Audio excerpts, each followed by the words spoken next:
Si Moises ay pinili ng Diyos upang maging pinuno ng kanyang bayan. Ngunit bago iyon mangyari, may napakahirap siyang gawain. Kailangan niyang harapin si Paraon, ang makapangyarihang hari ng Ehipto. Noon ang mga Israelita, bayan ng Diyos, ay mga alipin sa Ehipto. Pinagtatrabaho sila ng mabigat at sila'y labis na nahihirapan. Ipinadala ng Diyos si Moises upang sabihin kay Paraon, "Pahintulutan mong makalaya ang aking bayan." Natakot si Moises sa utos na ito. Ngunit pinangakuan siya ng Diyos, "Ako ay sasa iyo."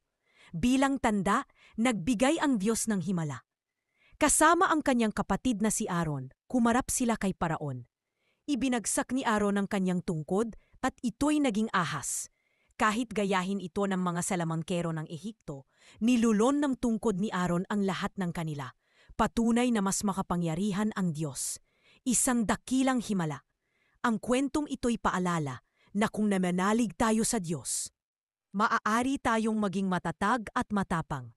Hindi niya tayo iiwan at palaging sasamahan.